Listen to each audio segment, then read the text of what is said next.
ہر نبی کے جانے کے بعد اس نبی کی قوم میں تھوڑے بہت اعمال کا اثر باقی رہ جاتا تھا،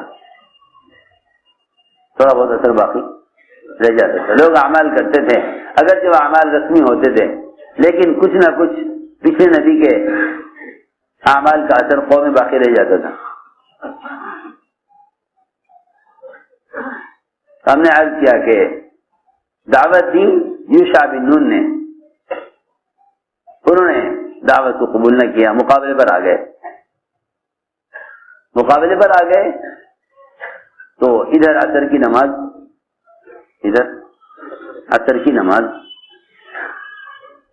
ادھر عصر کی نماز، اور ادھر دشمن مقابلے پر. اے اللہ، عصر کی نماز پڑھتے ہیں تو دشمن کا خطرہ، عصر کی نماز پڑھیں تو دشمن کا خطرہ، اور اگر دشمن سے مقابلہ کریں تو عصر کی نماز کے قضا ہونے کا خطرہ. بہت اہم بات ہے. مسلمان ابھی اس پریشانی میں آیا نہیں، مسلمان ابھی اس پریشانی میں آیا نہیں. وہاں تو سارا باطل مقابلے پر ہے، سارا باطل مقابلے پر ہے، جان کا خطرہ ہے.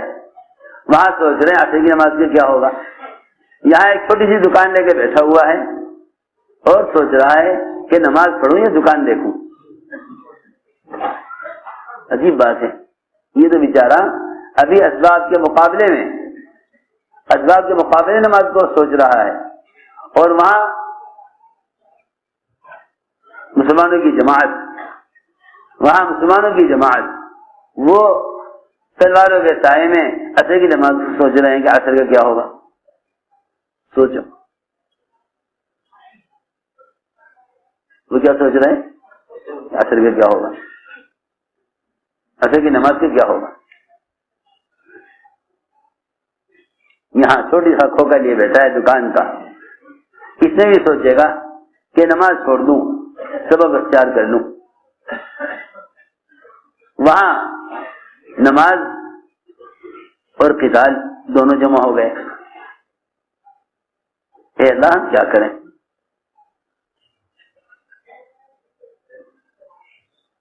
یوشع بن نون نے کہا، اے اللہ، یہ بھی تیرا حکم کہ ہم کو دعوت دے اور یہ مقابلے پر آ گئے، یہ بھی تیرا حکم، اور عصر کی نماز یہ بھی تیرا حکم، دونوں کو ہم کیسے جمع کریں. فرق ویسے کہ اتنا فرق ہے کہ ہم تیرے لیے ہیں، ہم تیرے لیے ہیں، اس لیے کہ اللہ نے انسان کو بنایا ہے اپنے لیے، کائنات کو بنایا ہے انسان کے لیے. یہ اتنا بڑا فرق ہے کہ اگر یہ فرق سمجھ میں آ جائے، اگر یہ فرق سمجھ میں آ جائے تو پھر ساری کائنات پر مسلمان بادشاہ ہوگا، ساری کائنات کے نظام پر مسلمان بادشاہ ہوگا. جیسے پورے ملک کی رعایا بادشاہ کے حکم پر چلتی ہے، اس طرح ساری کائنات کا نظام مسلمان کی چاہت پر چلے، اگر یہ بات سمجھ میں آ جائے. یہ کہا یوشع بن نون نے، اے اللہ، ہم تیرے لیے، اور سورج ہمارے لیے. فرق اتنا بڑا ہے. ہم تیرے لیے ہیں، سورج ہمارے لیے ہے. جب یہ ہمارے لیے کام کر رہا ہے، ہم تیرے لیے کام کر رہے ہیں، تو سورج کی کیا حیثیت ہے، تو سورج کی کیا حیثیت ہے. اللہم احبسھا، اے اللہ، سورج کو یہاں روک دے، سورج کو یہاں روک دے. اللہم احبسھا، اے اللہ، سورج کو یہاں روک دے جب تک ہم دشمن سے فارغ ہو کر، فتح ہو کر اثر نہ پڑ لیں، سورج حرکت نہ کرے، سورج حرکت نہ کرے. روایت میں ہے سورج ٹھہر گیا، منتظر ہے سورج، چھوٹی سی جماعت کا سورج انتظار کر رہا ہے کہ جب تک یہ دشمن در فتح حاصل نہ کر لیں، پھر اس کے بعد اثر نہ پڑ لیں، اس وقت تک سورج چلے گا نہیں. سورج ٹھہرا رہا اپنی جگہ، یہاں تک کہ انہوں نے عصر کی نماز پڑھی. اس کے بعد سورج حرکت میں آیا. ایک صحابی مشرکین کی قید میں، کیوں قید کیوں ہوئی؟ دعوت کی وجہ سے. قید کیوں ہوئی؟ دعوت کی وجہ سے.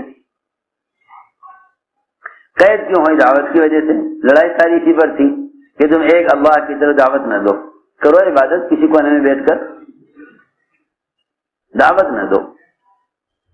مشرکین کے قید میں چلے گئے. مشرکین کے قید میں چلے گئے. وہاں جیل میں ان کو قید کے اندر صرف پینے کے لیے پانی دیا جاتا تھا. صرف پینے کے لیے پانی دیا جاتا تھا، تھوڑا پانی پینے کے لیے. انہیں جیل کے اندر غسل کی حاجت پیش آ گئی. اے اللہ، مجھے تو نماز پڑھنی ہے، مجھے تو نماز پڑھنی ہے اور غسل کرنا ہے اس کے لیے، اور پانی چاہیے.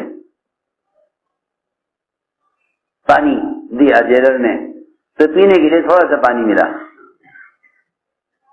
انہوں نے کہا کہ مجھے پانی چاہیے غسل کے لیے. اس نے کہا نہیں، غسل کے لیے پانی نہیں ملے گا، غسل کے لیے پانی نہیں ملے گا،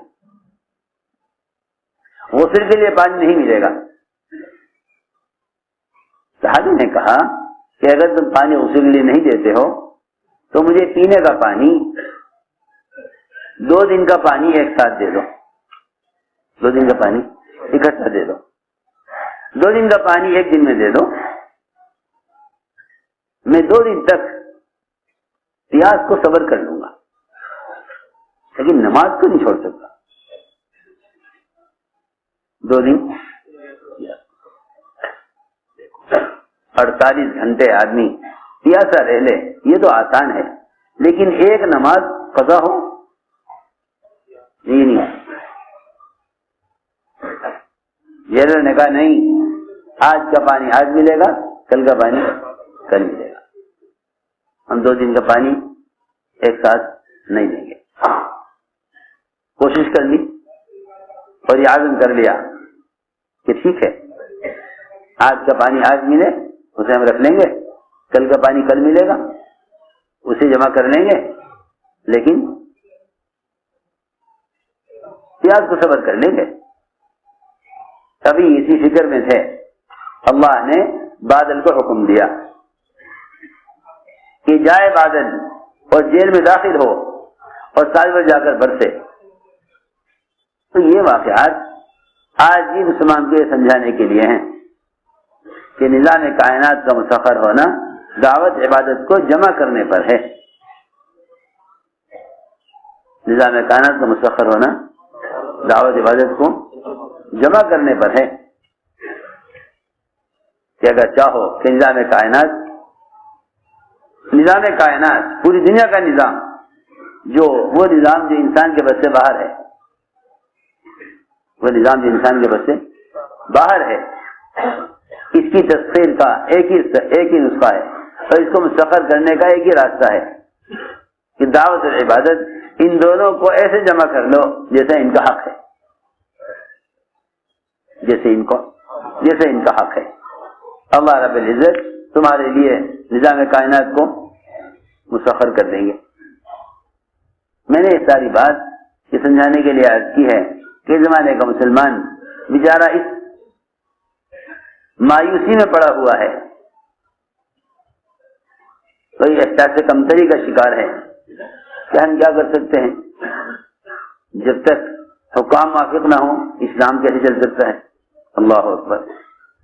وہاں ایک صرف سارے فرائض میں سے اور سارے احکام میں سے صرف نماز کا مسئلہ پیش آ گیا. ادھر سورج مسخر ہے، ادھر بادل مسخر ہے، ادھر سورج مسخر، ادھر بادل مسخر. ایک نماز کے لیے، ایک صرف نماز کے لیے یہ جیل میں نماز کی فکر میں اور یہ دشمن کے مقابلے پر اصل کی نماز کی فکر میں کہ اچھا میرا بندہ میری عبادت کے لیے بے چین ہے، میں اس کے لیے کیوں نظام کائنات کو مسخر کروں.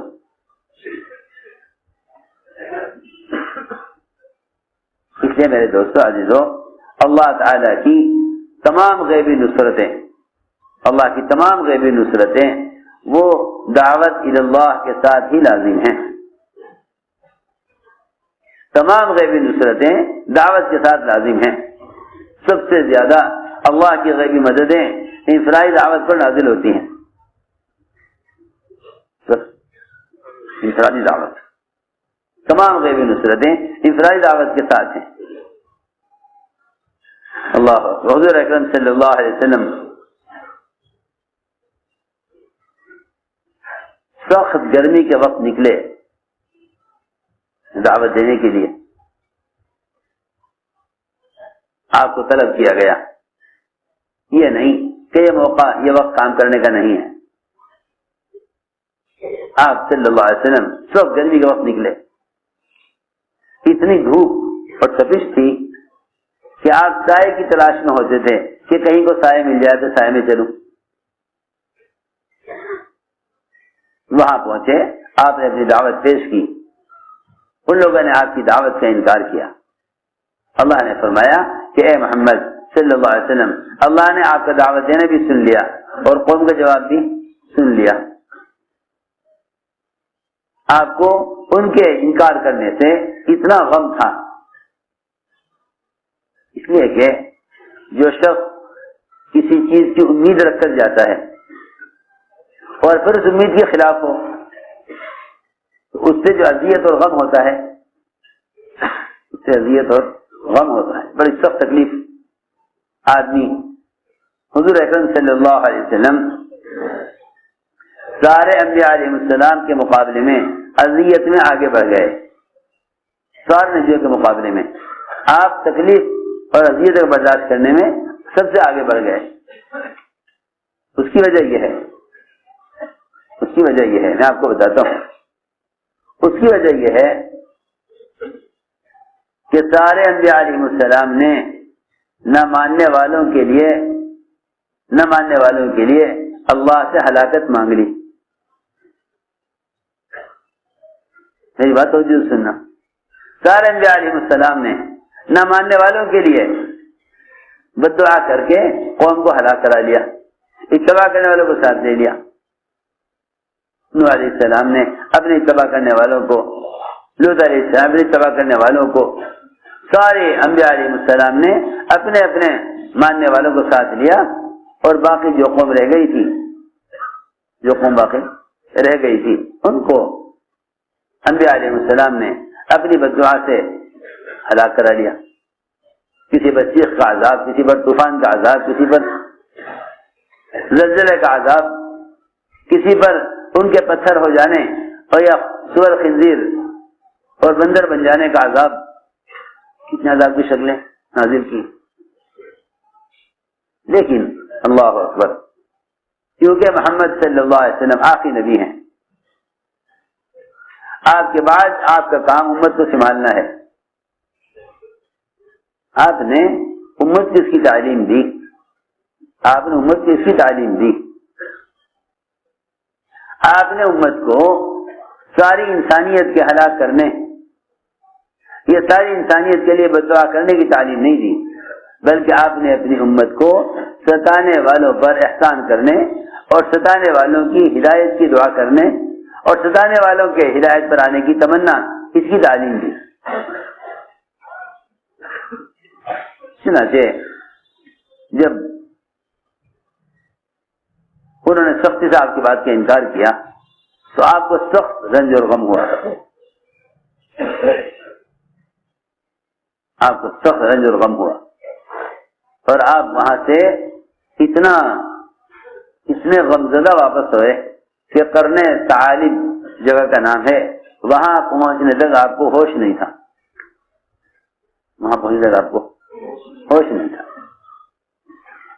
میں سب بات اس پر سنا رہا ہوں کہ دعوت پر اللہ تعالی کس طرح نظام کائنات کو اور کس طرح نظام غیبی کو حرکت میں لاتے ہیں. فوراً آسمان سے 2 فرشتے نازل ہوئے، ان کے نازل کی آواز ہوئی. اس آواز سے آپ چونکے، کہیں کی آواز ہے. جبرائیل نے کہا کہ ہاں ہم اترے ہیں آسمان سے. اللہ تعالی نے آپ کے دعوت دینے کو بھی سن لیا اور آپ کی قوم کے انکار کرنے کو بھی اللہ نے سن لیا، اور ہمیں اللہ تعالیٰ نے اس لیے بھیجا ہے۔ یہ میرے ساتھ وہ فرشتہ ہے جس کے ہاتھ میں سارا پہاڑوں کا نظام ہے، ساری دنیا میں جتنے پہاڑ ہیں ان سارے پہاڑوں کا نظام فرشتے کے ہاتھ میں ہے، جس کو اللہ تعالیٰ نے دنیا کے پہاڑوں پر مسلط کیا ہے، یہ وہ میرے ساتھ فرشتہ ہے۔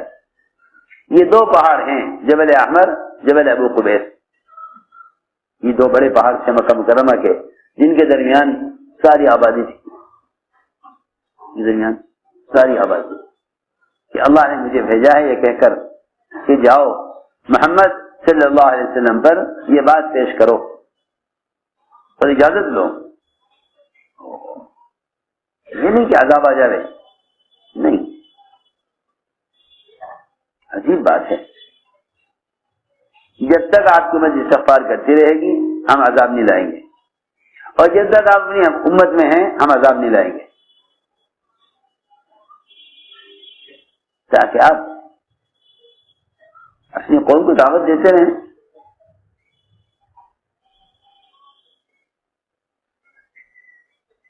اللہ کی شان، فرشتے نے یہ پیشکش کی کہ دو پہاڑ جبل احمر، جبل ابو قبیس، ہم ان دونوں کو آپس میں ان پہاڑوں کو ایسا ملا کے ایک کر دیں کہ ان کے درمیان، دونوں کے درمیان کوئی ریخ باقی نہ رہے، دونوں پہاڑوں کو ایسا ملا دیں،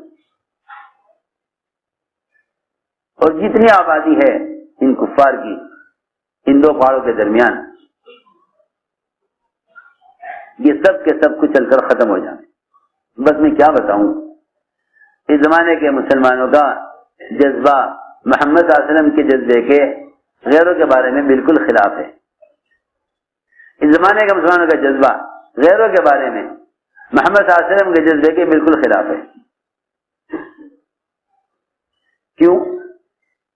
آپ صلی اللہ علیہ وسلم کے دعوت کے نظام میں خلل پیدا کرنے والے اغیار، ان کی تو آپ ہدایت کے متمنی، اس زمانے کے مسلمان جن کو اللہ نے خواہشات سے اور اسراف سے اور غیروں کے طریقوں سے روکا تھا، ان مسلمانوں کے اگر خواہشات کے نقشے غیر توڑ دیں تو پھر یہ غیروں کی ہلاکت کی تمنا کرنے لگتے ہیں۔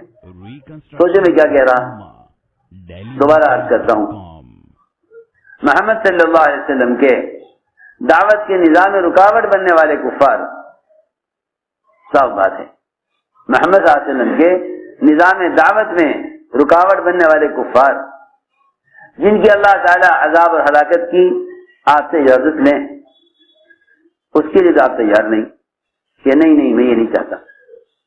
اور اس زمانے کا مسلمان یہ اپنے خواہش کے نقشوں کے ٹوٹ جانے کی وجہ سے غیروں کی ہلاکت کی تمنا کرتا ہے۔ غور کرو،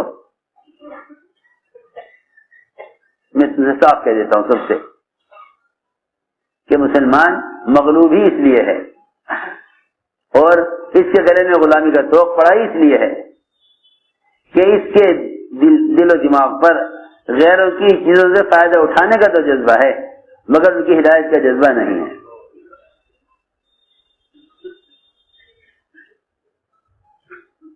دو چور ہیں مسلمانوں کے دلوں میں، دو چور مسلمانوں کے دلوں میں ہیں، ایک غیروں کے ملک و مال سے فائدہ اٹھانے کا جذبہ اور دوسرے ان کی ہلاکت کا جذبہ،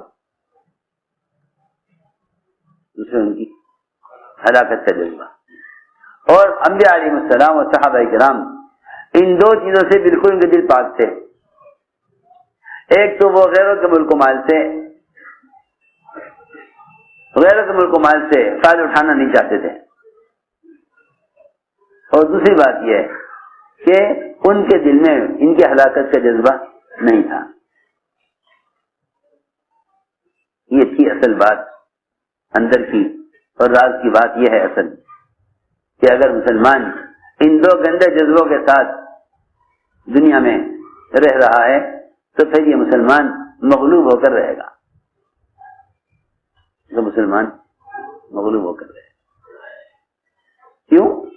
اس لیے کہ اللہ تعالیٰ کی رحمت کے جوش میں آنے اور انبیاء علیہ السلام اور صحابہ کرام کی جو غیبی مددیں ہوئی ہیں، اس مسلمان نے اس مدد کی شرط کو چھوڑ دیا، اس مدد کی شرط کو تو مسلمان مغلوب ہو کر رہے گا۔ رہا یہ کہ بھائی چلو 1 سال انتظار کر لو، 2 سال انتظار کر لو، نہیں۔ جو لوگ دین اور دین کی دعوت سے ہٹ کر فتح کا منتظر ہوتے ہیں نا اور صبر کرتے ہیں، قرآن نے کہا کہ یہ صبر قبر تک کریں گے، یہ صبر قبر تک کریں گے، ان کو ان کا صبر کوئی کام نہ آئے گا، سچی بات ہے، ان کو ان کا صبر کوئی کام نہ آئے گا، یہ صبر قبر تک کریں گے۔ اللہ اکبر۔ محمد صلی اللہ علیہ وسلم آپ پر پیش کیا گیا کہ ہم دونوں پہاڑوں کو ملا کر انہیں سب کو کچل کر ختم کر دیں۔ میں کہ نہیں، میں یہ نہیں چاہتا، نہیں میں یہ نہیں چاہتا۔ اس زمانے کا مسلمان تو یہ چاہے کہ ہاں سب ختم ہو جائیں تاکہ ہمارا راج آ جائے، ہمارا راج آ جائے، ہمارے سدھار آ جائے۔ آپ نے فرمایا کہ نہیں، میں یہ نہیں چاہتا، میں یہ نہیں چاہتا۔ فرشتے نے کہا اللہ کی طرف سے یہ بات طے ہو چکی ہے، ان میں سے کوئی ایمان نہیں لائے گا، ان کے دلوں پر مہر لگ چکی ہے اللہ کی طرف سے کہ ان کے مقدر میں ایمان نہیں ہے۔ سنو، مقدر میں ایمان بھی نہیں ہے ان کے، اور یہ آپ کے کام میں رکاوٹ بنے ہوئے ہیں۔ جب ایمان مقدر میں ہے ہی نہیں تو انہیں راستے سے ہٹائیے تاکہ آپ کا کام چلے۔ اگر ان کے مقدر میں ایمان ہوتا پھر تو یہ کہا جاتا کہ انہیں کو باقی رکھیں۔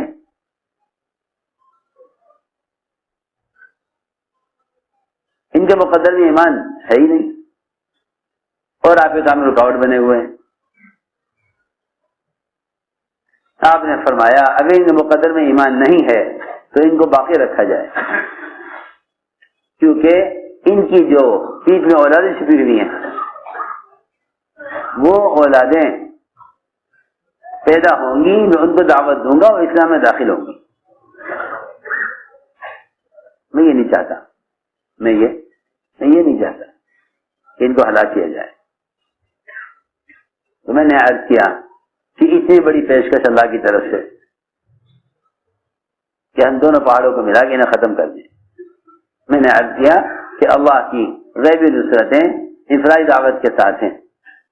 آپ صلی اللہ علیہ وسلم ایک سفر میں تھے صحابہ کے ساتھ سفر میں تھے۔ ایک آدمی کو دیکھا آپ نے اپنے راستے پر چلا جا رہا تھا، آپ نے آگے بڑھ کر اس کو دعوت دی،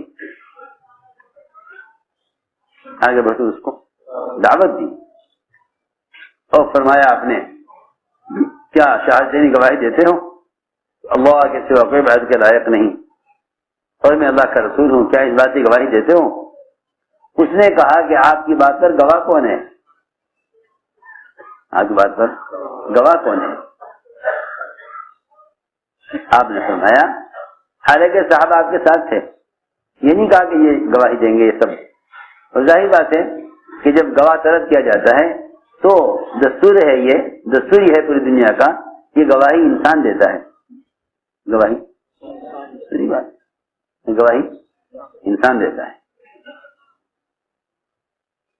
آپ نے یہ نہ کہا کہ یہ صحابہ ہیں، تمہارے ہی قبیلے کے ہیں، تمہارے ہی خاندان کے ہیں، تمہارے ہی علاقے کے ہیں، دیکھو اس میں سب ایمان لا چکے۔ آپ نے یہ نہیں فرمایا، فرمایا اس وادی کے کنارے پر جو درخت کھڑا ہوا ہے یہ درخت گواہی دے گا کہ میں اللہ کا رسول ہوں اور اللہ ایک ہے۔ دور درخت کھڑا ہوا تھا ایک، آپ نے اس درخت کو بلایا، وہ درخت چل کر آیا، زمین پھاڑتا ہوا آیا، آپ کے سامنے آ کر کھڑا ہو گیا اور 3 مرتبہ آپ نے اس درخت سے گواہی دی، تینوں مرتبہ درخت نے گواہی دی بے شک آپ سچ کہہ رہے ہیں، بے شک آپ اللہ کے رسول ہیں۔ اسے کہتے ہیں اللہ کی غیبی مدد، غیبی تائید، یہ غیبی تائیدات انفرادی دعوت کے ساتھ ہیں، غیبی مددیں انفرادی دعوت کے ساتھ ہیں۔ دیہاتی نے اسلام قبول کیا، دیہاتی نے اسلام قبول کیا۔ میں نے یہ واقعات یہ سمجھانے کے لیے عرض کیا ہے کہ جتنی غیبی مددیں ہیں ان کا وعدہ دعوت پر ہے، ان کا وعدہ دعوت پر ہے۔ ہم نظام کائنات کو مسخر کریں گے تمہارے لیے اس شرط پر کہ تم اللہ کے دین کی نصرت پر آ جاؤ، اللہ کے دین کی نصرت پر آ جاؤ۔ یہ تو عوام کی بات ہو گئی، لیکن حضور اکرم صلی اللہ علیہ وسلم نے بڑے بڑے بادشاہوں کے پاس بھی صحابہ کو دعوت دے کر بھیجا، بادشاہوں کے پاس بھی صحابہ کو دعوت دے کر بھیجا، بڑے بڑے بادشاہوں کے پاس صحابہ کو بھیجا دعوت دینے کے لیے۔ کسریٰ کے پاس آپ نے صحابہ کی جماعت بھیجی، شجاع بن وہب وہ بھی اس جماعت میں تھے، خط لے کر گئے کسریٰ کے پاس، خط لے کر گئے کسریٰ کے پاس، سب سے بڑی بادشاہت اس زمانے کی، سب سے بڑی بادشاہت اس زمانے کی۔ میں یہ باتیں اس لیے کہہ رہا ہوں کہ آج کل اچھے پڑھے لکھے لوگوں کے ذہنوں میں یہ باطل خیال بیٹھ گیا ہے کہ ساری دنیا کے چینلوں کے ذریعے اسلام کی دعوت پھیل رہی ہے، لہذا پھرنے کی ضرورت نہیں ہے۔ یہ اتنا غلط خیال ہے کہ اس خیال نے انبیاء کی سنت کو ختم کر دیا۔ نقل و حرکت انبیاء علیہ السلام کی اجتماعی سنت ہے، خروج اور نقل و حرکت اور نفر، یہ وہ سنت ہے جو قیامت تک چھوڑی نہیں جا سکتی۔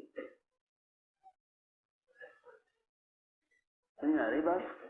کیونکہ اللہ کے راستے میں پھرنا اللہ کے امر کی وجہ سے ہے۔